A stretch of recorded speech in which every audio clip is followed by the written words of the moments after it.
సంధిలో ప్రభా సాగిలిపడి నమస్కారం చేసే కృపనిచ్చిన దేవానికి స్తోత్రాలు ప్రభా. అయా తండ్రి ఆరాధించడం తప్ప నేనేమి చేయగలను నాయన. అయా కృతజ్ఞత అర్పణలు తప్ప ప్రభా నేనేమి చేయలేను ప్రభా. అయా అట్టి కృపను ధన్యతను ప్రభా మీరు మాకు ఇచ్చిన్నారు ప్రభా. అందును బట్టి నీకే స్తుతులు స్తోత్రాలు ప్రభా. అయా ఎంతవరకు ప్రభా మీరు మాకు తోడుగా ఉన్నందుకు నీకే స్తోత్రాలు. పాటల్లో ప్రభా మహిమ పొందిన దేవా నీకే స్తోత్రాలు ప్రభా. అయా ఆరాధనలో ప్రభా నీ కృపను మాపై కుమ్మరించిన దేవా నీకే స్తోత్రాలు. వర్తమానంలోకి వెళ్ళుచుండగా ప్రభా నీ మాటల ప్రభా మా హృదయపు అంచుల్లోనికి వెళ్ళి ప్రభా మేము సరి చేసుకున్న కృపను దయచేయండి. మీరే మాతో మాట్లాడమని కోరుచు, వినగల చెవులు గ్రహించగల మనస్సు మీరు మాకు అనుగ్రహించమని కోరుచు. క్రీస్తు నామమున అడిగి వేడుకుంటున్నాం తండ్రి, ఆమేన్. అందరూ కూర్చున్నాము.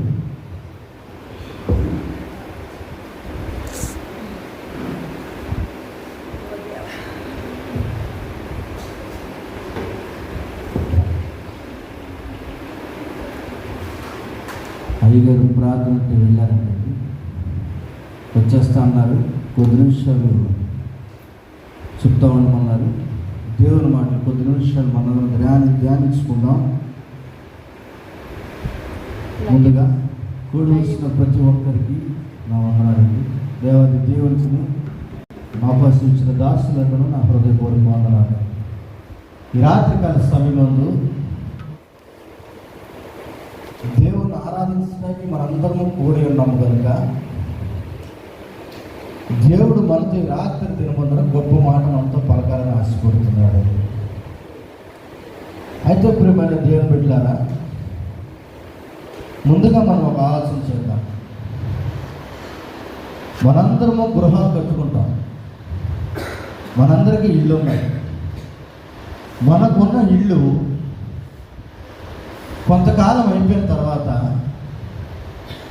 అవి పెచ్చులుడిపోవడం కానీ, గోడలు రాలిపోవడం కానీ, సున్నం వెలిసిపోవడం కానీ, ఏదో ఒక గోడంలో స్లాబ్ ఉన్న వారికైతే కొన్ని సంవత్సరాలకి అచ్చులు పడిపోతాయి. అదే రేకుల షెడ్ ఉన్న వారికైతే కొంతకాలానికి రేకులు పాడైపోతాయి. మరలా వాళ్ళు కొత్త రేకులు వేసుకోవడము, లేదా దేవుని కృపను బట్టి వాళ్ళు స్లాబ్ వేసుకోవడము, ఇంకొద్దిగా ఆశీర్వాదాన్ని బట్టి వాళ్ళు దాన్ని డబల్ బెడ్రూమ్ ఫ్లాట్ చేసుకోవడము జరుగుతుంది. అయితే ప్రియమైన దేవుని బిడ్డలారా, ఈ రాత్రి దినమందున ఎందుకయ్యా ఈ మాటలు మనం మాట్లాడుకుంటున్నామయ్యా అంటే, మానవ జీవితంలో మనం బ్రతుకుతున్నంత కాలము ప్రతి ఒక్కటి పాడైపోతే తెచ్చి సరి చేసుకునే కృప దేవుడు మనకి ఇచ్చాడు. అవునా కాదు? సపోజ్ ఇల్లు పాడైపోయింది, గోడ పగిలిపోయింది, దాన్ని మరలా కట్టుకునే కృప దేవుడు మనకి ఇచ్చాడు. స్లాబ్ పడిపోయింది, పెచ్చులు ఊడిపోయింది, దాన్ని మరలా కట్టుకునే కృప దేవుడు మనకి ఇచ్చాడు. అవునా కదా? అయితే ఇలా ప్రతి ఒక్కటి పాడైపోతే ప్రతి ఒక్కటి సరి చేసుకోవడానికి దేవుడు కృపను మనకి ఇచ్చాడు. గొప్ప అవకాశం మనకి ఇచ్చాడు. కావలసిన ద్రవ్యాన్ని మనకి ఇచ్చాడు, కావలసిన అవసరతలు మనకి ఇచ్చాడు, కావలసిన ప్రతి ఒక్క సామాగ్రిని దేవుడు మనకి ఇచ్చాడు. అయితే ప్రియమైన దేవుని బిడ్డలారా, దీన్ని ఆత్మానుసారంగా పరిశీలన చేద్దాం, ఆత్మీయంగా తీసుకుందాం. చూడండి, హగ్గయి రాసిన గ్రంథంలో దేవుడు భక్తులతో మాట్లాడుతున్నాడు, జనులతో మాట్లాడుతున్నాడు. ఈ విషయాన్ని చూడండి, అందరికీ తెలిసిన వాక్యమే, తెలియని విషయం అయితే కాదండి. చూడండి, ఈ జనులకి దేవుడు చెప్తున్న మాట. హగ్గయి 1వ అధ్యాయము 2వ వచనం చదవండి. రాలేదు రాలేదని చెప్పుచున్నారు. చాలండి. దేవుడు ఏం మాట్లాడుతున్నాడండి? సమయం ఇంకా రాలేదు, యెహోవా మందిరముకు కట్టించుటకు సమయం ఇంకా రాలేదని ఈ జనులు చెప్పుచున్నారే. ఏమనుకున్నాం? ఈ విషయాన్ని మనం ఆత్మానుసారంగా ఆత్మీయంగా పరిశీలన చేసుకుందాం. దేవుని మందిరము కడటానికి సమయం ఇంకా రాలేదు అని జనులు చెప్పుకుంటున్నారు. దేవుని మందిరము అనగా మనమే. దేవుని మందిరం అనగా మనమే. మరి మనము కట్టుకోవడానికి సమయం ఇంకా రాలేదని దేవుడు చెప్తున్నాడు. ఎందుకయ్యా ఈ విషయం చెప్తున్నాడంటే దాని ముందుకు వెళ్ళడం చదవండి. అందుకు యెహోవా వాక్కు ప్రత్యక్షమై ద్వారా ఏమనగా మీరు చాలండి. ఇక్కడ ఏమన్నదండి, శరము వేసిన ఇంట్లో నివసించుట ఇది సమయమా అని ఉంది. అంటే దీని గురించి మనం పరిశీలన చేసినట్లయితే దేవుడు హగ్గై ద్వారా మాట్లాడిస్తున్నాడు. ఓ జనులారా, దేవుని మందిరము పాడైపోయి ఉంటే మీరు శరము వేసుకున్న ఇళ్లలో మీరు నివసించడం కరెక్టేనా అని అడుగుతున్నాడు దేవుడు. మీ హృదయము పాడైపోయి ఉంటే మీరు ఇళ్లలో కూర్చొని ప్రార్థన చేయట్లేదు, ఇది మీకు సరైన సమయమేనా? నీ ఆలోచనలు పాడైపోయి నీ శరీరం అంతా పాడు చేసుకొని జీవిస్తున్నావు, ఇది సమయమేనా అని దేవుడు అడుగుతున్నాడు.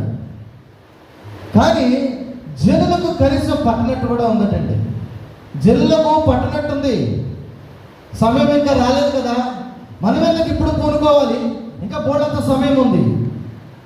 ఈ మాటని అన్యుల దగ్గరికి వెళ్ళి మాట్లాడితే వాళ్ళు ఏమంటారు తెలుసండి, దేవుని నమ్మకయ్యా, ఈ దినాల్లో దేవుని నమ్ముకుంటే పరలోక రాజ్యానికి వెళ్తావు, నరకం నుంచి తప్పించబడతావు, దేవుడు నిన్ను చేర్చుకుంటాడు, ఆయన ప్రేమమయ్యాడు అని మనం చెప్తే వాళ్ళు ఏమంటారు తెలుసా, ఇంకా టైం ఉంది, మేము మందిరానికి రావడానికి ఇంకా టైం ఉందయ్యా. ఏంటి టైం ఏంటి?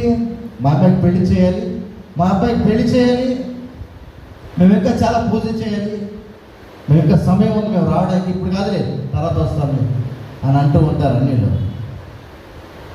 అలాగే దేవుడు అంగీకరించిన మనము కూడా ప్రతి విషయంలో ముందుకు వెళ్ళడానికి దాసులు ఏదైనా కార్యక్రమం ముందు పెడుతుంటే దానికి అడుగుతుంటే మనం ఏమంటాం తెలుసా, నేను చేయడానికి ఇంకా సమయం ఉంది, నేను ఆ పని చేయడానికి ఇంకా సమయం ఉంది, నేను ఆ పరిచయం చేయడానికి ఇంకా సమయం ఉంది, నేను దాసుల మాట వినడానికి ఇంకా సమయం ఉంది, దేవుని వాక్యాన్ని ధ్యానించడానికి ఇంకా సమయం ఉంది, దేవునితో మాట్లాడటానికి నాకు ఇంకా సమయం ఉంది అని అనుకుంటున్నాం. కానీ ప్రియమైన దేవుని బిడ్డలారా, సమయం ఉంది కదా అని మనం అనుకుంటున్నాం, కానీ నేటి దినాల్లో జరుగుతున్న పరిణామాలు మనం చూస్తుంటే ఉంది అనే మాట మనం అనుకోవడం చాలా కరెక్ట్ కాదండి. దేవుడు అని చెప్తున్నాడు, సరదు వేసుకున్న ఇళ్లలో మీరు నివసించడం న్యాయమేనా? మీకు ఇది సమయమా? నీ హృదయం అనే మందిరము పాడైపోతుంటే నువ్వు దేవుని దగ్గర కూర్చొని సరి చేసుకోలేని వారిగా జీవిస్తున్నావు కదా, ఇది నీకు సమయమేనా అని అడుగుతున్నాడు. 4 గోడల మధ్య మనం జీవించే ఇల్లే పాడైపోతే వెంటనే మేస్త్రి గారిని తీసుకొచ్చి, అయ్యా నా ఇల్లు కారిపోతుంది, నేను తడిచిపోతున్నాను, నా పిల్లలు పడుకోలేకపోతున్నారు, నా మంచం తడిచిపోతుంది, నా సామాగ్రి అంతా తడిచిపోతుంది, దీన్ని బాగు చేయమని అడిగితే మేస్త్రి గారు లిస్ట్ చెప్పి సామాన్ చెప్పి అన్నీ చెప్పి బోళ్ళంతా బిల్లేస్తాడు. అయినా సరే నేను పాడైపోకూడదని, నా వస్త్రాలు తడిచిపోకూడదని, నా బిడ్డలు పాడైపోకూడదని, నా బిడ్డలు ఇబ్బంది పడకూడదని, నా కుటుంబం ఇబ్బందులు పాలు అవ్వకూడదని ఆ ఇల్లును బాగు చేస్తాం, అవునా కదండి? అయితే మరి హృదయమైన మందిరం మనం పాడైపోతున్నప్పుడు మన కుటుంబ వ్యవస్థ అంతా చల్లచెదరైపోతుంది. మనము కడుపు నిండా తినాలన్నా కానీ తినలేము, కష్టపడి సంపాదించాలనుకున్నా కానీ సంపాదించలేము. కానీ మన కంటికి ఎలా కనబడుతుందయ్యా అంటే ఆహారం చాలా ఎక్కువ కనబడుతుంది, సమృద్ధి కనబడుతుంది, కానీ తినలేము. మనం కష్టపడుతున్నదంతా చాలా ఎక్కువగా వస్తున్నట్టు కనబడుతుంది రాబడి, కానీ దాచుకోలేము. అయితే ప్రియమైన దేవుని బిడ్డలారా, దేవుడు మాట్లాడుతున్నాడు కదా, దేవుని మందిరము పాడైపోయి ఉంటే జనులు పట్టనట్టు జీవిస్తున్నారే, కనీసం వారు ఎరగట్లేదు అని అంటారు. మరలా ఒకసారి చదవండి 2వ వచనము. సమయం ఇంకా రాలేదు,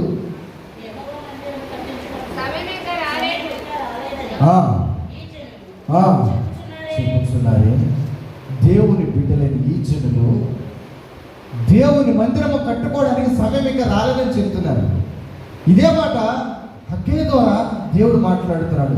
మీరు చక్కగా ఇల్లు కట్టుకొని జీవిస్తున్నారు, మీరు చక్కటి వస్త్రాలు కొనుక్కొని జీవిస్తున్నారు, మీరు చక్కగా ప్రతిరోజు నచ్చిన ఆహారం తింటూ జీవిస్తున్నారు, కానీ మీ హృదయము అనే మందిరం పాడైపోతుంది కదా.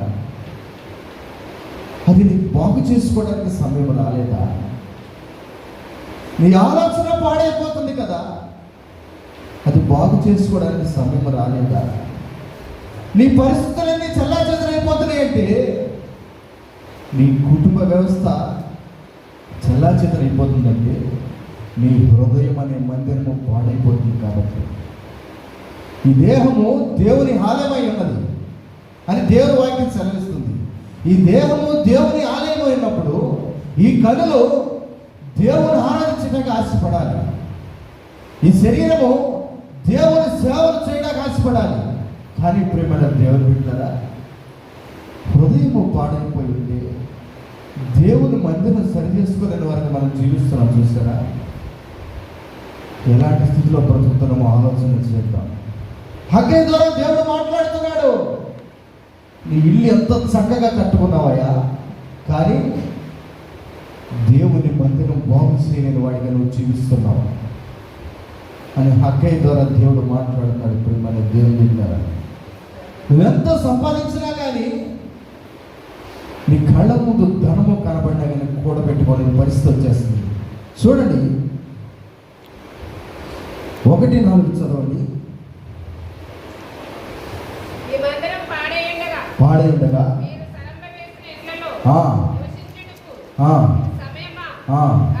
కాబట్టి యెహోవా సెలవిచ్చినదేమనగా మీ ప్రవర్తన గురించి ఆలోచించుకోండి.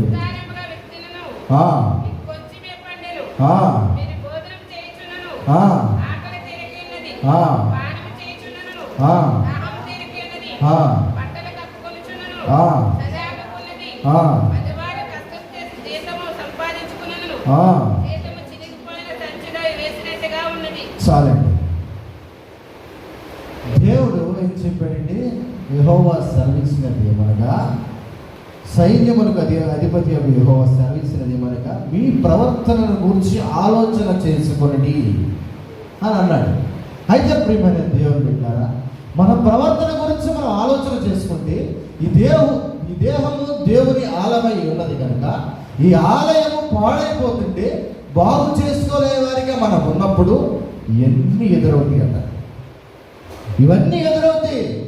నువ్వు ఎంత విస్తారమైన పంట వేస్తావో, ఎందుకని నా కోసం, నా బిడ్డల కోసం, మా అత్తమ్మ కోసం, నా తల్లిదండ్రుల కోసం, నా బంధువుల కోసం నేను పంట కోయాలి అని ఆశపడతావు. కానీ కొంచెమే పండుద్ది. ఎందుకని నువ్వు వేసే పంట ఇష్టంతో వేయట్లేదు. నువ్వు వేసే పంట మనస్ఫూర్తిగా వేయట్లేదు.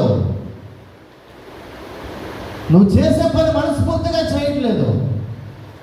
మన మనస్సులో ద్వేషం, అసూయ, పగలు ఇలాంటివన్నీ పెట్టుకొని ఈ మందిరాన్ని పాడు చేసుకుంటున్నప్పుడు మనం ఎంత పంట వేసినా కొయ్యగలమండి?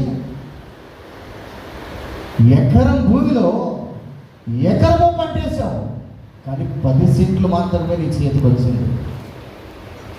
బాధ ఉంటుందా? ఉండదండి. ఈ భూమిపైన దేవుడిని ఒక మందిరముగా పంపించినప్పుడు అనేక మందికి మాదిరికరంగా జీవించాలని దేవుడు ఆశపడతాడు. దేవుడు ఆశపడుతున్నప్పుడు మనమేం చేస్తాం? ప్రతి విషయంలోనూ తప్పిపోతూ, ప్రతి విషయంలోనూ దేవుడికి దూరం అవుతూ, ప్రతి మాటలోనూ దేవుని దగ్గర సంబంధాన్ని తెంచేసుకుంటూ దేవుని దగ్గర ఆశీర్వాదం అనే పంట మనం కొయ్యగలుగుతామా? కొయ్యగలేం కదండి. దేవుడు నీ కోసము ఆశీర్వాదం అనే పంట విస్తారంగా వేశాడు. అది ఎలా అంటే నీ కంటికి కనిపించినంత కాలము దూరము ఉన్నది. నువ్వు కొయ్యాలని ఆశపడతావు, నీ కంటికి కనబడుతున్న ఆశీర్వాదం, కానీ దేవుని దగ్గర ఇచ్చిన ఈ మందిరము దేవునికి ఉపయోగకరంగా లేనప్పుడు, దేవునికి ఇష్టంగా లేనప్పుడు ఆ పంట కోయగలుగుతామండి? ఎంత కోసినా కానీ సమృద్ధిగా ఉండదు. ఎంత తెచ్చుకున్నా కానీ సమృద్ధిగా ఉండదు. ఈనాటి దినాల్లో చాలామంది దేవుడు చూడట్లేదు కదా, మన మందిరానికి వెళ్ళట్లేదు కదా అని చాలామంది జీవితాలు విచ్చలవిడతారు. అయితే ప్రియమైన దేవుడు బిడ్డలారా, హగ్గే ద్వారా దేవుడు మాట్లాడుతున్నాడు. నువ్వు బయట ఎంత స్వేచ్ఛగా జీవిస్తున్నావో, దేవుని మందిరమైన నీ శరీరం పాడైపోతుంది. నువ్వు ఆలోచన చేస్తున్నావా? బయట నువ్వు ఎన్నో ఆడంబరాలు జరిగిస్తున్నావు, ఈ మందిరం పాడైపోతుంది. నువ్వు ఆలోచిస్తున్నావా అని దేవుడు అడుగుతున్నాడు. ప్రతి ఒక్కరి ద్వారా అడుగుతున్నాడు. ప్రతి వారం దేవుని దాసులతో దేవుడు మనతో మాట్లాడుతున్నాడు. ప్రతి బుధవారం కావచ్చు, శనివారం కావచ్చు, దేవుడు మనతో మాట్లాడుతాడు. కానీ జనులు ఏం చేస్తున్నారు తెలుసా? ఎవరు చూడట్లేదులే, ఎవరు పట్టించుకోవట్లేదులే అని అంటారు. కానీ దేవుడు వాక్యం మనం ధ్యానిస్తే ప్రతిరోజు అనిపిస్తుంది, నిజమే కదా, దేవుని మందిరమని దేహం పాడైపోతుంది. నేను సమయం రాలేదని ఎదురు చూస్తున్నాను. ఇంకా సమయం ఎప్పుడో వచ్చేసింది, కానీ మందిరము బాగు చేసుకోవడానికి మనకి సమయం రాలేదు. దేవుడు సమయం ఎప్పుడో ఇచ్చేశాడు, కానీ మనమే టైం రాలేదని విడిచిపెట్టేసాం. దేవుడు విస్తారమైన పంట మన కోసము, ఆశీర్వాదాల పంట మనకేస్తే మనం ఏం చేస్తున్నాం? ఆ పంట కొయ్యకుండా మనస్సులో గలిబిలి పెట్టేసుకొని దేవుని బిడ్డలైనా ప్రేమించలేని వారిగా, ఎదుటి వారిని ప్రేమించలేని వారిగా, సమాధానం మనలో లేకుండా ఏ విషయంలోనూ మనం సరి చేసుకోలేని వారిగా మనం ఉంటున్నాం కదా. ఇంకిప్పుడు మనం ఆశీర్వాదమైన పంట మనం కోయగలుగుతాం. మరలా ఒకసారి చదవండి.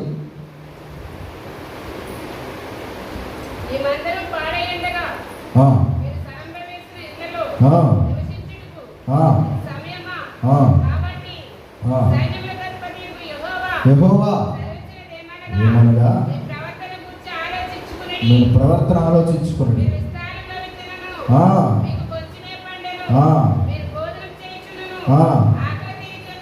చాలండి. భోజనం వచ్చేసిన ఆకలి తీరుకున్నది. చూసారా ప్రియమైన? భోజనం చేసిన ఆకలి తీరగలిగినది. మనం మందిరానికి వస్తున్నాం, ఇంటి దగ్గర దేవుని వాక్యాన్ని వింటున్నాం, ఇంటి దగ్గర దేవుని వాక్యాన్ని ధ్యానిస్తున్నాం. ఈ వాక్యము మనం ఎంత భుజించినా కానీ ఆకలి తీరట్లేదు. దేవుని వాక్యము హృదయంలోనికి వెళ్ళి ప్రతి ఒక్క విషయాన్ని మనం క్షుణ్ణంగా చదివితే మనలో ఉన్న భారమంతా తొలగిపోతుంది. అయితే ఈ వాక్యం మనం ధ్యానిస్తున్నాం, వింటున్నాం, అనేక మార్లు మనం పలుకుతున్నాం, కానీ ఎక్కడో ఏదో వెలితి, జీవితంలో ఎక్కడో ఏదో వెలితి, ప్రతిరోజు వెలితి. వాక్యం ఉదయకాల సమయం లేచి ప్రార్థించి వాక్యం చదువుతున్నాం, మరలా మనం పనులకు వెళుతున్నాం. సాయంత్రానికి వచ్చేసరికి ఏదో ఒక వ్యక్తి కనబడుతుంది. ఏంటయ్యా అంటే, మందిరము పాడైపోయింది, ఆత్మీయ స్థితి అనే పెచ్చు ఊడిపోయింది, ఆత్మీయత అనే పెచ్చు ఊడిపోయింది. అది ఊడిపోయినప్పుడు వెలితిగా ఉంటుందా లేదండి? ఇప్పుడు కొత్తగా ఇల్లు కట్టారు, ఇల్లంతా రంగులేసేశారు, ఒకే ఒక్క మూలైనా ఎవరు వచ్చినా కానీ కనపడుతుంది. అది ఇంట్లోకి ఎవరు అడుగు పెట్టినా కనబడుతుంది. ఆ పెయింట్ అతని కంట ఇల్లంతా వేయడానికి రంగు ఉంది, కానీ అక్కడ వేయడానికి అయిపోయింది. వేయలేదు రంగు. మళ్ళీ కొరికి రావాలంటే డబ్బా కొరికి రావాలి, కొంచెం ఎవరు, కానీ ఎవరింట్లోకి వచ్చినా కానీ అది కనబడుతుంది. అతని ఇల్లు సంతోషంగానే ఉంది, ఆనందంగానే ఉంది, సమృద్ధిగానే కనబడుతుంది. ఇల్లు వెలితిగా కనబడుతుంది. ఎందుకంటే వేశారు, కానీ అక్కడ మాత్రం వేయలేదు. ఆ గోడకు వేయలేదు, చిన్న మచ్చ వదిలేశాడు. వెళ్ళిన ప్రతి ఒక్కరూ అదే అడుగుతున్నారు, ఇల్లంతా బాగుందయ్యా, ఇక అక్కడ మచ్చడిపోయింది, ఎందుకు వేయలేదు? వచ్చిన ప్రతి 100 మంది వస్తే 100 మందికి సమాధానం చెప్పాలి. పెయింట్ మాస్టర్ దగ్గర పెయింట్ అయిపోయింది, వేయలేదు. అవునా కదా? పెయింట్ అయిపోయింది, వేయలేదు. వచ్చిన 100 మందికి సమాధానం చెప్పాలి మనం, పెయింట్ అయిపోయింది, వేయలేదు.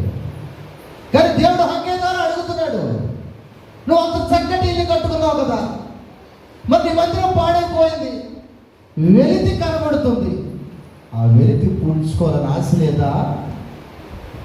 మీ సమయం ఇంకా రాలేదని అనుకుంటున్నారు కదా, నేను నీకు సమయం ఎప్పుడో ఇచ్చా. నీ మందిరం బాగు చేసుకో.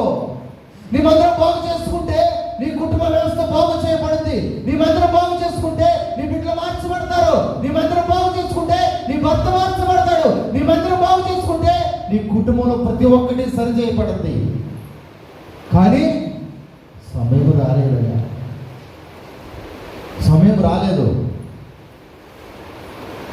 మరి అనేస్తున్నాడండి. చూడండి ప్రియమైన దేవుని బిడ్డలారా, దేవుడు మనతో ప్రతి ఒక్క విషయాన్ని చాలా క్షుణ్ణంగా మాట్లాడుతున్నాడు. నేను నివసించడానికి చక్కటి గృహాన్ని కట్టుకున్నాను, కానీ నా ఆత్మీయ జీవితం నిలబెట్టుకోవడానికి సమాధానమని ఇల్లు నేను కట్టుకోలేదు, ప్రార్థన ఇల్లు నేను కట్టుకోలేదు, ఎదుటి వారిని ప్రేమించే ఇల్లు నేను కట్టుకోలేదు, బాధలో ఉన్నవారిని ఆదరించే ఇల్లు నేను కట్టుకోలేదు, ఎదుటి వారిని హత్తుకునే ఇల్లు నేను కట్టుకోలేదు. అని ఏ రోజైనా దేవుడిని అడిగామండి మనం. కానీ దేవుడి దగ్గర మనం ఏమడుగుతామో తెలుసా? ప్రభా, నాకు 5 సెంట్లు స్థలం ఉంది, అందులో 3 సెంట్లు ఇల్లే, 2 సెంట్లు నా బిడ్డలు ఆడుకోవడానికి సహాయం చేయి. 3 సెంట్లు ఇల్లే, 2 సెంట్లో నా బిడ్డలు ఆడుకోవాలి. నీ చిత్తమైతే నా అపార్ట్మెంట్ చేసి అది అడుగుతాను అని అడుగుతాం. ఈ మందిరం పాడైపోయిందని దేవుడు మాట్లాడుతుంటే మనం ఏం చేస్తాం తెలుసా? విస్తారమైన పంట వేసినా కానీ కొయ్యలేము, విస్తారమైన ఆశీర్వాదం దేవుడు ఇచ్చినా కానీ తీసుకోలేము. ఒకవేళ తీసుకున్నా నువ్వెంత తిన్నా సమృద్ధిగా ఉండదు. కడుపు నిండుందంటే, కడుపు నిండుందా? ఆదివారపు ఆరాధన క్రమం మనం ప్రారంభించుకుంటున్నాం. అనేక సంఘాల్లో చాలామంది దేవుని బిడ్డలు ఆదివార క్రమానికి వస్తున్నారు. దేవుని వాక్యం వినాలని, దేవుని ఆరాధించాలని, దేవుని సేవించాలని, ఈ దినము దేవుడు నాతో ఏం మాట్లాడబోతున్నాడని అనుకుని వస్తారు.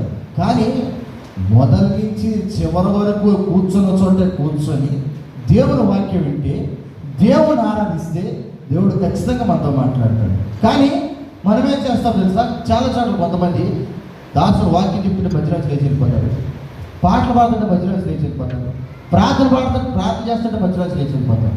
అంటే ప్రియమైన దేవుని బిడ్డలారా, మనం అనుకోవడం తప్పు కాదు, కానీ మొదటి నుంచి చివరి వరకు మనం కూర్చుంటే మన ఆత్మీయ జీవితం అనే ఇల్లు మనం కట్టుకోగలుగుతాం.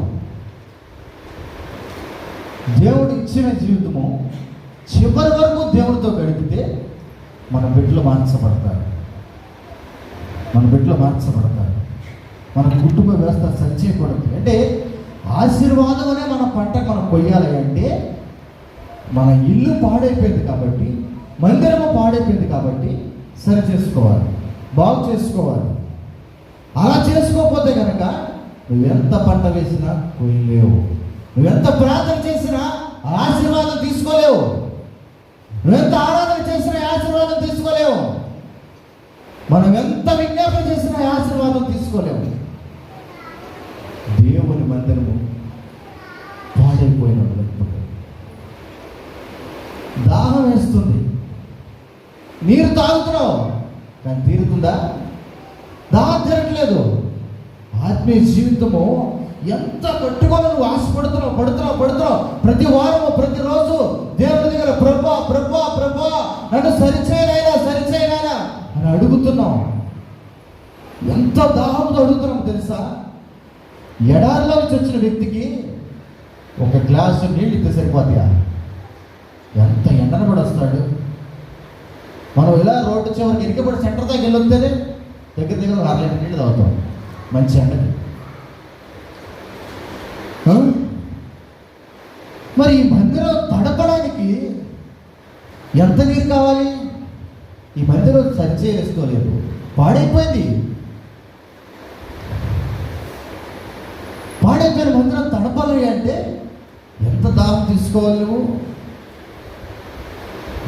దేవుని దగ్గర ప్రతి ఒక్కటి ప్రతి ఒక్క పెచ్చులండి, మన ఆత్మీయ స్థితిలో పడిపోయిన గోడ పెచ్చులే కావచ్చు, సమాధానం లేని పెచ్చులే కావచ్చు, ప్రేమించలేని పెచ్చులే కావచ్చు, వెలితి చెందిన పెచ్చులే కావచ్చు, ఎదుటి వారిని ఆదరించలేని పెచ్చులే కావచ్చు. ఇవన్నీ అతికించుకుంటూ వెళ్తే మనం గొప్పగా ఆశీర్వదించబడతాం. అయితే ప్రియమైన దేవుని బిడ్డలారా, ఈ రాత్రి సమయంలో దేవుడు చెప్తున్నాడు కదా, అయ్యా నువ్వు నివసించడానికి చక్కటి గృహాన్ని కట్టుకున్నావు. నేను నిన్ను భూమి మీదకి పంపించింది చక్కటి గృహాలు కట్టుకొని జీవించడానిక? ఒకసారి ఆలోచించే. ఈ మాటలు నీకోసం చెప్తున్నాను ప్రియమైన దేవుని బిడ్డలారా. ఎంత చక్కటి మాటలు నేను నీకు పంపించి ఉన్నాను కదా, నువ్వు ఎక్కడ తప్పిపోతావా అని అనుదినము హక్కే ద్వారా నేను మాట్లాడుతున్నాను. అయ్యా మందిరం పాడైపోయింది తమ్ముడా, నువ్వు ఇంకా అలాగే వదిలేస్తావా? పాడైపోయిన ఇంటి వంక ఎవరైనా చూస్తారండి? పాడైపోయింది ఇల్లు రోజు తిరుగుతున్నాం, ఎవరైనా చూస్తారా దాన్ని? దాని ఒక్క చూడాలి అంటే అది బాగు చేయబడాలి, దాని వైపు వెళ్ళాలి అంటే అది సరి చేయబడాలి, దాని వైపు ఎవరైనా వెళ్ళి దాంట్లో నివసించాలి అంటే అది కడగాలి. అవునా కదండి? రంగులు వేయాలి, ఎక్కడెక్కడ ప్యాచి పనులు అన్నీ చేయాలి. ప్రతి ఒక్కటి బాగు చేస్తేనే దాని వైపు ఎవరైనా చూస్తారు. అయితే ప్రియమైన దేవుని బిడ్డలారా, మన వైపు దేవుడు చూడాలి అంటే మనము కూడా బాగు చేయబడాలి. దేవునికి స్తోత్రం. మనము బాగు చేయబడాలి అంటే దేవుని దగ్గర ప్రార్థించాలి. అవును ప్రభువా, ఈ దేహము దేవుని ఆలయము అనేది చెప్పావు కదా నాయన. ఈ ఆలయము పాడైపోయిందని నువ్వు ప్రతిరోజు గుర్తు చేస్తున్నావు, కానీ నేను సమయం రాలేదని అంటున్నాను. కానీ ఎందుకనో సమయం రాలేదని నీ మందిరానికి వస్తున్నాను, కానీ నా జీవితంలో ఎక్కడో వెళితే అదే నా కుటుంబ వ్యవస్థ ఇంకా అలాగే ఉండిపోతుంది ఏంటి?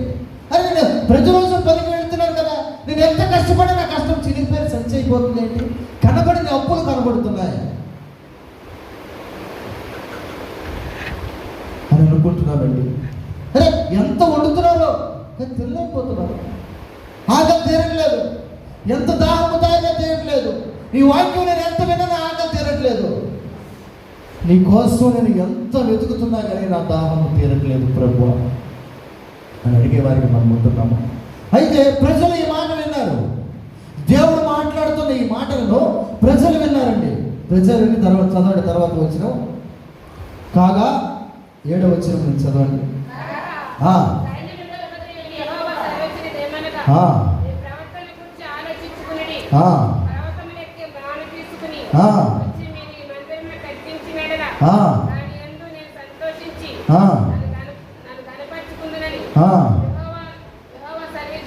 చాలండి.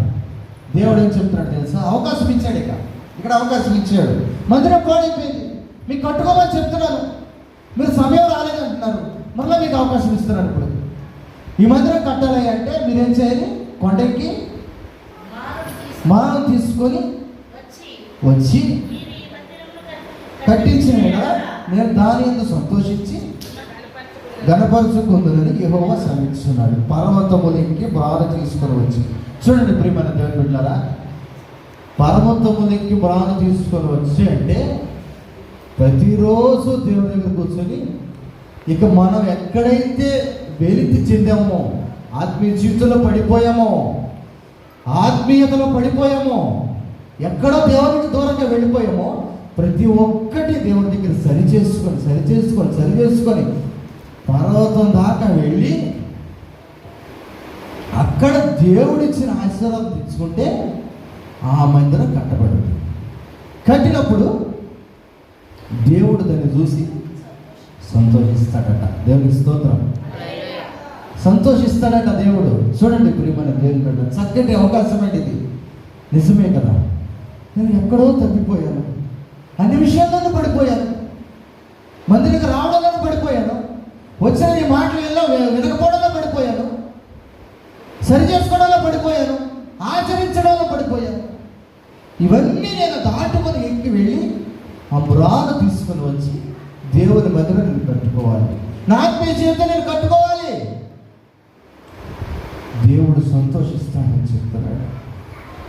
మన ఆత్మీయ జీవితం మనం కట్టుకుంటే దేవుడు సంతోషిస్తాడని చెప్తున్నాడు. మనం పడిపోయాం కదా, ఇప్పుడు దాకా హగ్గిల ద్వారా దేవుడు మాట్లాడాడు కదా. చక్కటి ఇల్లు కట్టుకొని జీవించావు, ఆ జీవించిన ఇంట్లో నువ్వు సుఖంగా బ్రతుకుతున్నావా? ఆ జీవించిన ఇంట్లో నువ్వు ఆనందంగా ఉండగలుగుతున్నావా? ఆ కట్టుకున్న ఇంట్లో నువ్వు నీ బిడ్డలతో సంతోషంగా గడపగలుగుతున్నావా? వెలితి కనబడతలేదా? వెలితి తెలియట్లేదా? అరే నేను ఎంత ప్రార్థన చేస్తున్నా నా కుమారుడు నా మందిరానికి రావట్లేదు, అరే నేను ఎంత ప్రార్థన చేస్తున్నా నా బిడ్డలు ఎందుకు అల్లరి మారట్లేదు, అరే నేను ఎంత ఆరాధిస్తున్నా కానీ నా భర్త ఎందుకు మారట్లేదు. వెలితి, ఏదో ఒక వెలితి కనబడుతుంది. అంటే మన ఆత్మీయ స్థితి పడిపోతుంది. కాబట్టి ఈ దేహము దేవుని ఆలయమై ఉన్నది కనుక ఈ ఆలయము పడిపోతుందని దేవుడు మాట్లాడుతున్నప్పుడు మనం సమయం రాలేదని అడగడం వరకు ఎంతవరకు కరెక్ట్ అండి? సమయం రాలేదని అడగడం ఎంతవరకు కరెక్ట్? ఆలయం పడిపోతుంది. పడిపోతున్న సరే చూస్తూ కూర్చుంటే ఎక్కడ అభివృద్ధి కనపడదు, ఎక్కడ ఆశీర్వాదం కనపడదు. మనం భుజించలేము, త్రాగలేము, ఎంత కష్టపడినా చినిగిపోయిన సంచయం. అలా ఉండకూడదని దేవుని బిడ్డలను మనకి ఒక అవకాశం ఇచ్చాడు. నిలబడి పర్వతములెక్కి వ్రాను తీసుకొని వచ్చి నా మందిరం కట్టించిన ఎడల నేను సంతోషిస్తానయ్యా. నువ్వన్నీ సరి చేసుకొని నా పర్వతంలో వరకు నా దాకా వచ్చావనుకో నీ ఆత్మీయ స్థితి కట్టబడుద్ది, అప్పుడు నేను ఆనందిస్తాను అని అంటున్నాడు. ప్రియమైన దేవుని బిడ్డలారా, చూడండి 1:9 మనం ధ్యానిద్దాం.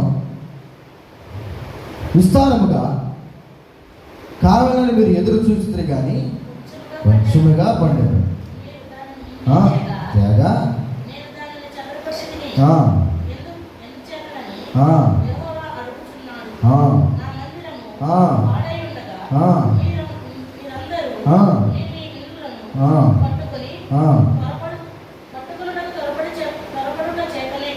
కదా. చూసారా ప్రేమ దేవుని బిడ్డలారా?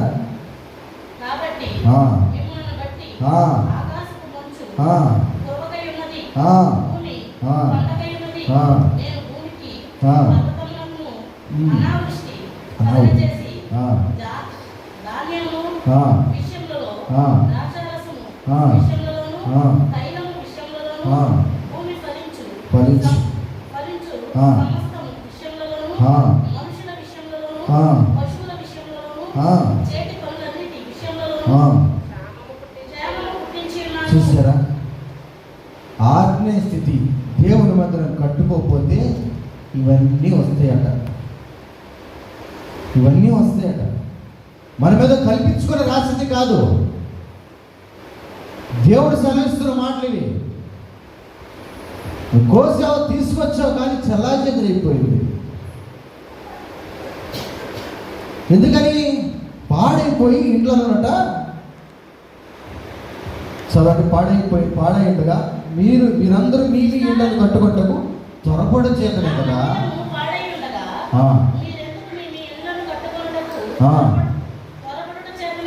చూసారా, నా మందిరం పాడైపోయిందని బాధపడుతుంటే మీరు మాత్రం ఇల్లు కట్టుకోవడానికి త్వరపడుతున్నారు.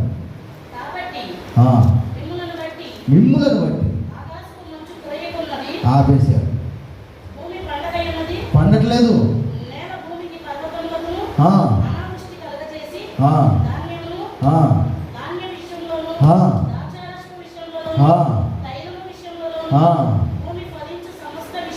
ఆ, మనుషుల విషయంలో, ఆ, పశువుల విషయంలో, ఆ, చేతి పనులన్నిటి విషయంలో ఆ. క్షేమం పుట్టించి ఉన్నాను. అన్నిటినీ అయిపోయాయండి. అన్నీ అయిపోయినాయి. దారి లేదు, దారి లేదు. ఇప్పుడు ఏం చేస్తాం? వేరే ఆప్షన్ లేదు మనకి. నీ జీవితం అంతా పడిపోయింది, నీ మందిరం అంతా పడిపోయింది, నీ మందిరంలో పిల్లర్లు పడిపోయినాయి, నీ మందిరంలో గోడలు పడిపోయినాయి, నీ మందిరంలో పై కప్పు పడిపోయింది. అవకాశం లేదు ఇప్పుడు. ఇవన్నీ రావట్లేదు. ఇంకెలా కట్టుకుంటావు?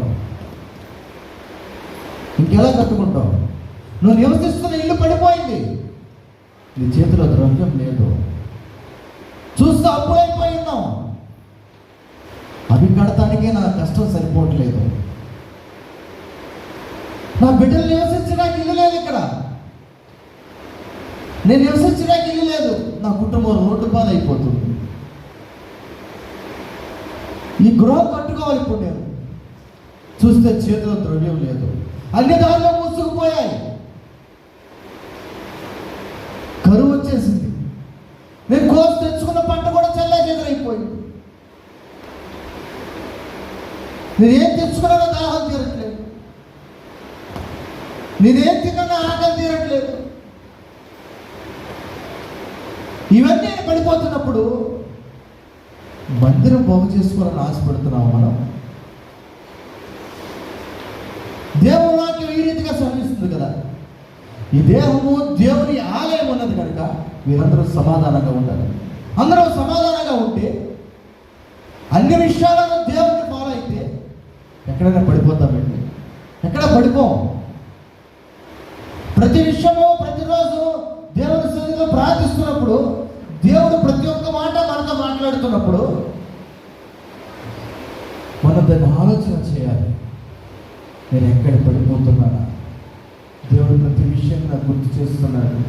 నేను సమాధానం పడతలేదేమో, నేను ప్రేమించట్లేదేమో, నేను ఆదరించట్లేదేమో, నేను ఎదుటి వారిని కొరకునే ప్రార్థించట్లేదేమో, నా తల్లిదండ్రుల్ని చూసుకోవట్లేదేమో, నా బిడ్డల కోసం నేను ప్రార్థన చేయట్లేదేమో, నేను దేవుని వాక్యాన్ని అనుసరించట్లేదేమో, నేను దేవుని హద్దుకొని జీవించలేకపోతున్నానేమో అని మనం పరిశీలన చేసుకోవాలి. దేవుని బిడ్డ, నిజమే కదా. మనం దాసుడు చెప్తున్నాడు, హగ్గై ద్వారా దేవుడు మాట్లాడిస్తున్నాడు. ప్రజలారా, మీ ఇళ్ళన్నీ బాగు చేసుకొని మీరు చక్కగా జీవిస్తున్నారు కదా, మరి ఈ మందిరం పాడైపోయింది, నువ్వు సరి చేసుకోవా అని అడుగుతుంటే, ప్రజలు సమయం రాలేదైనా, మాకు సమయం రాలేదు, ఇంకా మేము ఇంకప్పుడే ఎలా చేస్తాం అని అంటున్నారు. అయితే ఈ విషయాలన్నీ హగ్గై ద్వారా దేవుడు మాట్లాడించాడు, ప్రజలతో చెప్పించాడు, ప్రజలందరికీ మాటలు వినిపించాడు. ప్రజలు ఈ మాటలన్నీ విని ప్రియమైన దేవుని బిడ్డలారా, చదవండి 12వ వచనం నుంచి ఉంటుంది. గొప్ప మాటలు ఇవి. 12వ వచనం నుంచి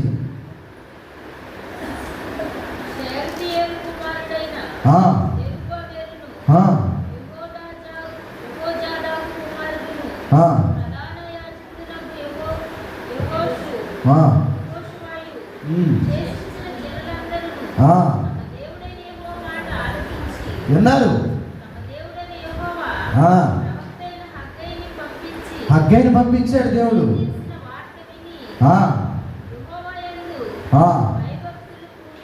చూడండి, యెహోవా యందు భయభక్తులు అప్పుడు పూనేరట. ఏమని? అరే బాబు, మందిరం పడిపోయింది, కట్టుకోమని చెప్పాను, కట్టుకోకపోతే ఇవన్నీ నీకు వస్తాయి అని చెప్పినప్పుడు భయం ఏర్పడింది. అవునా కదా? ఇప్పుడు దొంగలు వస్తారంటే భయం ఉంటుందండి. దొంగలు వస్తారు, కొడతారన్న భయం ఉంటుంది, చంపేస్తారన్న భయం ఉంటుంది. ఇవన్నీ విన్నారు ప్రజలు. విని దేవుని యొక్క భయభక్తులు కోరుకున్నారంటే ఇప్పుడు చదవండి. ఆ, హగ్గయి ఆ, యెహోవా తెలియజేసిన ఆ. వార్తను బట్టి జనులకు ఆ, ప్రకటించినదేమనగా, ఆ. నేను మీకు తోడుగా ఆ. ఉన్నాను. ఇదే యెహోవా దేవుడు చెప్తున్నాడు, మీరు మరలా ప్రాణం తెచ్చుకుని కట్టుకుని నేను మీకు తోడుగా ఉన్నాను. దేనికి స్తోత్రం. దేవుడు మాట్లాడుతున్నాడు, హగ్గై ద్వారా దేవుడు మాట్లాడుతున్నాడు. నేను మీకు తోడుగా ఉన్నాను, నీ ఆత్మీయ స్థితి పడిపోకుండా మీరు నిలబడండి, నేను మీకు తోడుగా ఉంటాను. ప్రతి ఒక్కరితో సమాధానంగా ఉండండి, నేను మీకు తోడుగా ఉంటాను. ప్రతి ఒక్కరితో ప్రేమగా జీవించండి, నేను మీకు తోడుగా ఉంటాను. అందరితో ఐక్యత కలిగి జీవించండి, నేను మీకు తోడుగా ఉంటాను. పాపంలో పడిపోకుండా నేను మీకు తోడుగా ఉంటాను. నీ మందిరము పడిపోకుండా నేను నీకు తోడుగా ఉంటానని హగ్గై ద్వారా దేవుడు మాట్లాడుతాడు. తర్వాత అండి యెహోవా యూదా దేశపు ఆ, అధికారియకు ఆ, షయల్తీయేలు కుమారుడైన ఆ, యెరుబ్బయలు యొక్క ఆ, మనస్సును ఆ, ప్రధాన యాజకుడగు ఆ, యెహోజాదాకు కుమారుడైన ఆ, యెహోషువ మనస్సును ఆ, శేషించిన జనులందరి మనస్సును ఆ, ప్రేరేపింపగా ఆ, వారు కూడి వచ్చి ఆ, రాజైన ఆ, దర్యావేషు యొక్క ఏలుబడియందు ఆ, 2వ సంవత్సరము ఆ, 6వ నెల ఆ, 24వ దినమున ఆ, సైన్యములకు అధిపతియగు ఆ. తన ఆ. దేవుని మందిరపు పని చేయ మొదలుపెట్టింది. దేవునికి స్తోత్రం. ఇవన్నీ విన్నారు, ఇవన్నీ చేశారు. కష్టాలు వస్తాయి, బాధలు వస్తాయి, శ్రమలు వస్తాయి, ఈ మందిరము పాడైపోతే ఇబ్బందులు వస్తాయి అని దేవుడు హెచ్చరించిన తర్వాత వారు విని భయభక్తులు పూనుకొని అప్పుడు దేవుని మందిరం కడతాకి పని మొదలెట్టారట.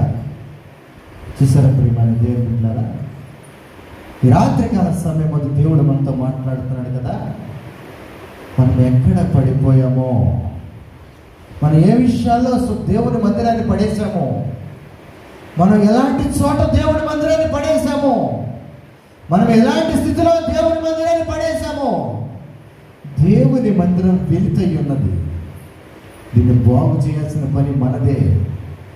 దేవుని యందు భయభక్తులు కోరుకొని ఈ జనులట దేవుని మందిరము కడతానికి కోరుకున్నారట. దేవుని పని మొదలు పెట్టారు. ప్రభా, ఆత్మీయ జీవితం నిజంగానే పడిపోయింది నాయన, నేను చేయకూడని పనులన్నీ నేను చేశాను నాయన, నా బిడ్డలు చెప్పించాను. నీ దాసుడు ద్వారా నువ్వు ప్రతి ఒక్క విషయం నాతో చెప్తున్నావు కదా, నేను వినలేదు.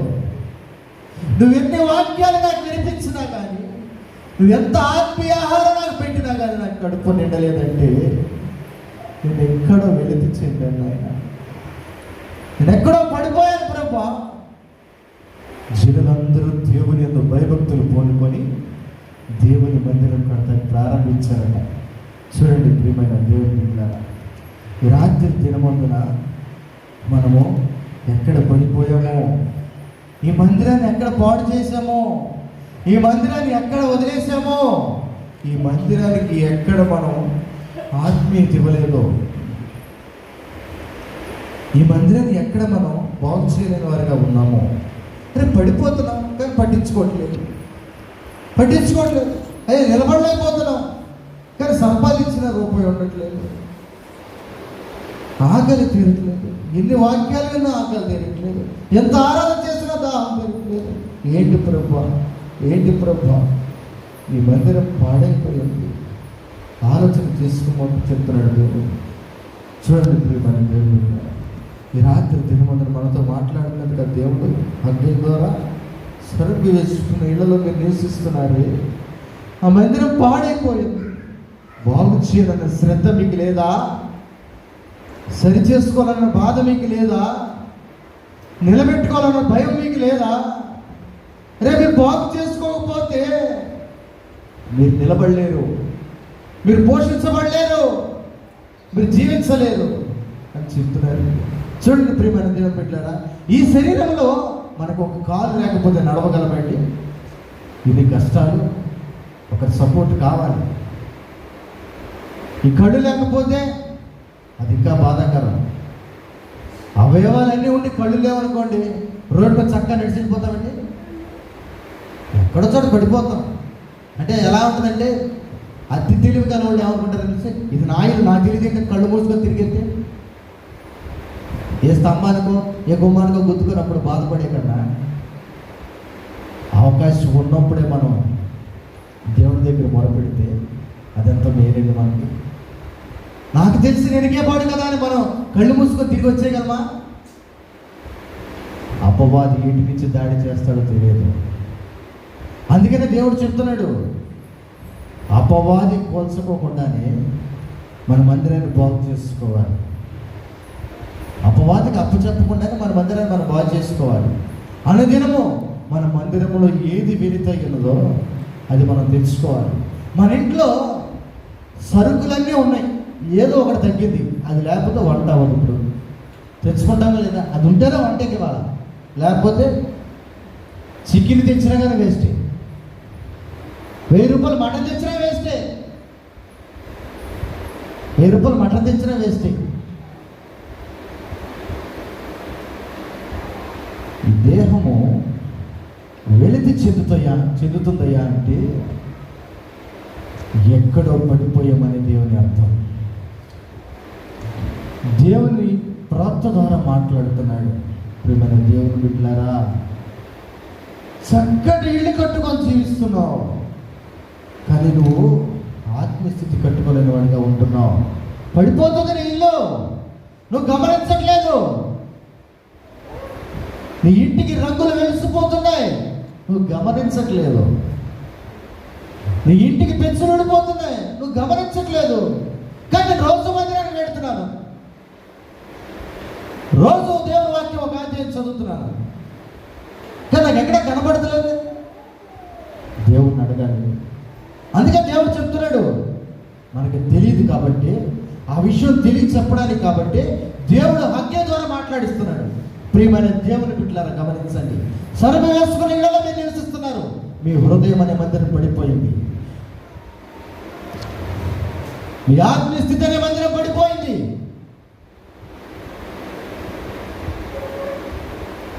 సరి చేసుకో, లేకపోతే కరువు వచ్చేస్తుంది, బాధలు వచ్చేస్తాయి. నువ్వెంత తెచ్చినా సమృద్ధి ఉండదు, నువ్వెంత తెచ్చినా కానీ ఆశీర్వాదం ఉండదు. దేవుడి కోసం విస్తారమైన ఆశీర్వాదాన్ని పట్ట వేశాడు, కానీ కోసుకొని తెచ్చినా కానీ నీకు సరిపోయిన ఆశీర్వాదం. అలాంటప్పుడు మనం ఏం చేయాలి? దేవుని ఎందుకు భయపడుతూ భయభక్తులు కలిగిన వారికి మనం పూనుకొని పర్వతములెక్కి మ్రాను తెచ్చి దేవుని మందిరం కడితే దేవుడు అప్పుడు సంతోషిస్తాడు. ఈ ప్రజలందరూ దేవుని యొక్క భయభక్తులు కలిగి దేవుని మందిరం కడతకి పూనుకున్నారు. అలాగే రాత్రి జనమందరం మనం ఏం చేయాలి అంటే, ఎక్కడ మన యొక్క మందిరము పడిపోయిందో దేవుని దగ్గర ప్రార్థన చేసి అడేవారిగా మనందరము ఉండునుగాక. దేవునికి స్తోత్రం. ప్రార్థన చేసుకుందాం. ప్రియమైన దేవుని బిడ్డలారా, మహాపరిశుద్ధుడు, ప్రేమగల తండ్రి, దయగల రాజు, కృపగల ప్రభువా, నీకే వందనాలు, స్తోత్రాలు ప్రభు. ప్రతి ఒక్కరూ ప్రార్థిద్దామంటే కొద్ది నిమిషాలు దేవుడు ఇచ్చాడు ఈ అవకాశము. అవును, నా మందిరము పడిపోయింది. అవును ప్రభా, ఈ దేహము దేవుని ఆలయము అని చెప్పావు కదా ప్రభా. పడిపోయింది ప్రభా, నా మందిరం కోల్చబడిపోతుంది. నేను బాగు చేసుకోలేని వాడిగా ఉంటున్నాను, నేను సరి చేసుకోలేని వాడిగా ఉంటున్నాను నాయన అని ప్రార్థిద్దామంటే కొద్ది నిమిషాలు మాత్రమే మన ముందుంది. ప్రార్థించుకుందాం. అవును తండ్రి, ఈ మందిరము ఎలా జీవించాలో, ఈ మందిరాన్ని ఎలా నిలబెట్టాలో నేర్పించుకుంటూ వచ్చావు నాయన. కానీ ప్రతి ఒక్కటి తీసివేశారు ప్రభువా. నిజమే నాయన, నేను సరి చేసుకునే వాడిగా ఉండాలి, నేను సరి చేసుకునే వాడిగా జీవించాను నాయన. సమాధానం లేదు నా జీవితంలో, సంతోషం లేదు నా జీవితంలో, ప్రేమ లేదు నా జీవితంలో. అవును తండ్రి, నీ వాక్యాన్ని అనుసరించే గుణం లేదు నా జీవితంలో. అవును నాయన, నిన్ను వెంబడించే ఆలోచన లేదు నా జీవితంలో. ఇవన్నిటినీ వేసుకుంటూ నీ మందిరాన్ని పడేశాను ప్రభా, కూల్చుకుంటూ వచ్చేసాను ప్రభా. నీ వాక్యం సెలవిస్తుంది, నీ దాసుడు ద్వారా సెలవిస్తున్నావు. సరపు వేసుకునే ఇళ్లలో మీరు నివసిస్తున్నారు. నీ మందిరం పడిపోతుంది నాయన, నువ్వు బాగు చేసుకోవా అని అడుగుతున్నావు తండ్రి. నన్ను క్షమించండి, నన్ను క్షమించు నాయన. నిజమే, నేను నీ మాటలు వినలేదు, ఈ మాటలు చెవిని పెట్టాను నాయన, ఈ మాటలు సరి చేసుకోలేని వాడిగా జీవించాను ప్రభు. అయ్యా, నా గృహము కట్టుకోవాలని ఆశపడ్డాను, కానీ ఆత్మీయ స్థితి పడిపోతుందని నేను ఆలోచన చేయలేదు, ఆత్మీయ జీవితం పడిపోతుందని నేను ఆలోచన చేయలేదు. నిజమే ప్రభు, నన్ను క్షమించు, నన్ను క్షమించు నాయన. ఎవరిని ఆదరించట్లేదు, తోటి వారిని ప్రేమించట్లేదు అయ్యా, నీ ప్రేమను ఎదుటి వారికి చూపించట్లేదు ప్రభు. నేను నన్ను క్షమించు నాయన. నీ మందిరానికి వస్తున్న ప్రతి ఒక్కరిని హేళనగా చూస్తున్నాను, నన్ను క్షమించు, నన్ను క్షమించు నాయన. నీ మాదిరి జీవితం నాలో లేదు. అవును తండ్రి, నీ మాదిరి జీవితం నాలో లేదు ప్రభా, నన్ను క్షమించు అని ప్రార్థించుకున్నాను. ఈ అవకాశం ఇచ్చాడు దేవుడు మనకి రాత్రి దినవదన. అయా, నీ మురాలు మోసుకొని ప్రభా, నేను పర్వతములెక్కి ప్రభా నీ మందిరాన్ని కట్టాలి నాయన. నా ఆత్మ స్థితి ప్రభాని నిలబెట్టుకోవాలి, నా ఆత్మ స్థితి ప్రభాని కట్టుకోవాలి. నా ఆత్మ స్థితిలో ఎల్లప్పుడూ నీతో ప్రభా సంబంధంగా ఉండాలి ప్రభు, నీతో ఎల్లప్పుడూ బంధం కలిగి ఉండాలి ప్రభు. విడదీయలేని బంధం అయిపోవాలి నాయన. అయ్యా, నీ ఎందుకు భయభక్తులు కలిగే వాడికి నన్ను ఏర్పరచు నాయన, ఏర్పరచు ప్రభు ప్రార్థితాను. అవును తండ్రి గారు, నిజమే, నేను పూనుకోలేని వాడిగా ఉంటున్నాను. ఇక నుంచైనా నీ మందిరం కడతాను ప్రభు, ఇక నుంచైనా నీ మందిరం కట్టి బాగు చేసుకుంటారు ప్రభు. ఎప్పుడు వెలితి చెందని మనం చెప్పావు కదా ప్రభు, నీ మందిరం వెలితైపోతే, కోల్చబడిపోతే, పాడైపోతే కరువు వస్తుందని చెప్తున్నావు, మార్చబడలేమని చెప్తున్నావు, సరి చేసుకోవాలని చెప్తున్నావు. నిజమే నాయన, నేను సరి చేసుకుంటాను, నీ మందిరాన్ని బాగు చేస్తాను ప్రభు. నాకు అవకాశం ఇవ్వు నాయన అని ప్రార్థిస్తున్నాను. ఈ రాత్రి దినబంధన దేవుడు మనతో చెప్తున్నాడు, ఈ హృదయం అనే మందిరము పడిపోయింది. నిజమే నాయన, నేను బాగు చేసుకోవాలి, కట్టుకోవాలి, నిలబెట్టుకోవాలి అని అడుగుదామండి దేవుని దగ్గర. అయ్యా, క్షమించు ఆయన. దేవా, నిజమే ప్రభు, ఏ రీతిగా ప్రభు పడిపోయాను, ఎలాంటి స్థితిలో పడిపోయానో, ఎలాంటి చోట పడిపోయాను ప్రభు.